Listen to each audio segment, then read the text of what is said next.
You've been a great audience. I hope you got something from all this. And, thanks for hanging in there. It's a long day. So I just wanted to describe what this section is. It's called the Filmmaker Roundtable, but it's actually a line, obviously. And what we're going to do here is just kind of sort of freestyle a little bit. We'll share some stories and throw out some key bits of wisdom. And then mostly just it's the big Q&A. So it's mostly fielding your questions, and they can range over any subject. They're not limited to anything here. But again, try to keep your questions grounded in some universal concern, that all of us can benefit from, so that all the other filmmakers can benefit from.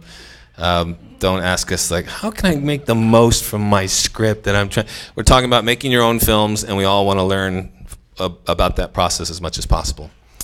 I'm going to start by throwing out a couple bits of wisdom that we've been going over throughout the day that I just want to reiterate. One is build the community around you. That so much of what's been discussed has revolved around relationships. It takes a village to raise a child. It takes several villages to make a film.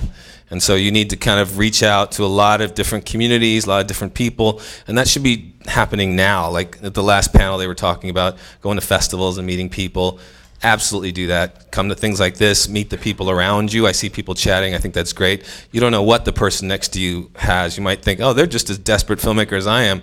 But their world of resources might be very different from your world of resources, and the two of you together, there's strength in numbers. So, and then, you just have to meet all the right people who can point you in the right direction. And so, you want to build the community around you as a filmmaker, and certainly around your film. And you want to start that, you want to do that as part of your daily life. The other thing I would say, too, is understand the type of film you're going to make and why you're making it.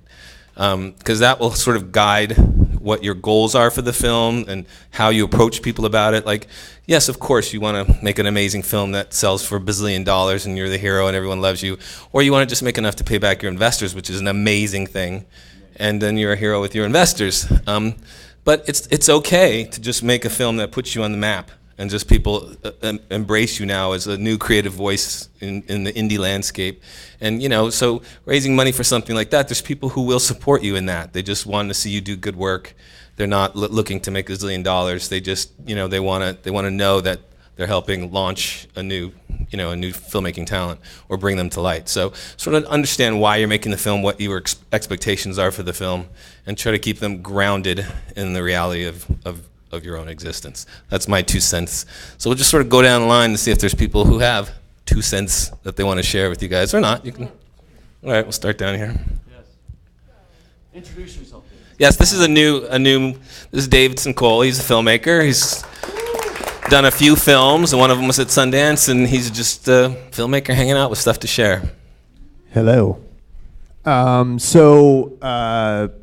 I just finished my second feature a couple years ago, and it's out there in the world now, trying to get distribution for it and all that. And my first feature, third feature, actually. It's if you include the documentary, yes. It's weird. I never include the documentary. Why do I do that? I don't know. Documentaries are films too, right? But so my experience was my first feature was fortunate enough to premiere at Sundance in 2002. And, it was that whole whirlwind. We came out of nowhere. I was in Chicago at the time, filmmaker, and we got in, and, all this stuff started swirling around it, and we go to the festival, and we're like, oh my God, we're going to sell this thing, and my life is going to change. And then, of course, we didn't sell this thing, and, people are like, we really love your movie, but you're really dark and weird, so, what else do you got? Which is, I'm sure a lot of people here have had those discussions. But one thing I learned from that is when something hits for you, you gotta have something ready. And because it took me about a year and a half to get my next script finished after all that happened, and I wish it didn't take that long because it stalls the momentum a little bit. It's like everybody wants to know what's next when you're on the festival circuit. What are you doing? So after that, we moved that script around for 3 to 4 years couldn't get it financed. It was this weird esoteric afterlife piece, kind of sci-fi Lynchian, and people just, that's box office gold, right? So after